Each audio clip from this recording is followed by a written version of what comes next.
Hi, and thanks for checking out our course on developing high-performing teams, specifically honing in on how to use Tuckman's Ladder. My name is Dan Behringer. I'll be going over the course and what you will learn in the next few sections. This is brought to you by Projects by Design. You can check us out at projectsbydesign.net. First of all, what is Tuckman's Ladder?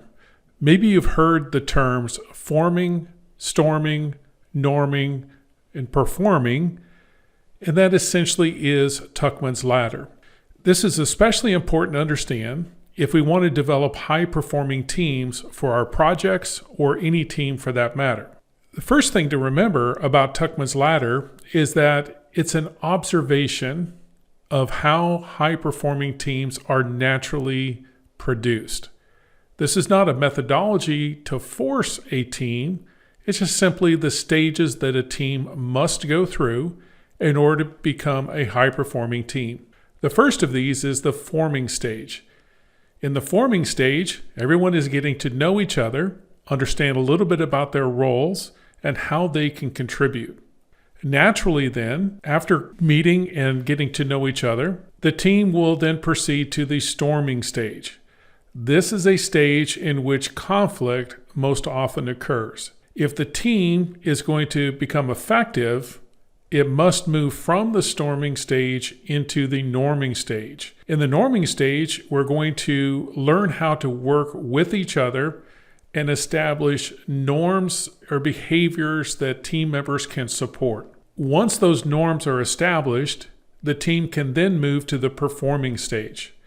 Once you're at the performing stage, the team is actually producing at a high-performing level. It's only natural then that eventually the team would disband or break up.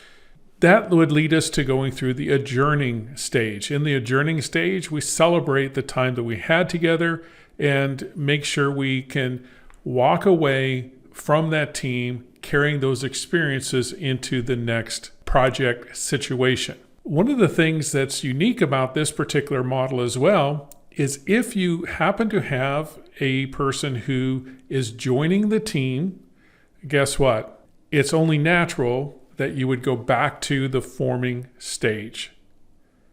So in this course, what we're going to cover is, first of all, how Tuckman's Ladder will affect your team's development in greater detail, how you can use the concepts to build high-performing teams and apply them in your team situation, characteristics of each stage in Tuckman's Ladder, and why your management of the team as the leader needs to change in each stage.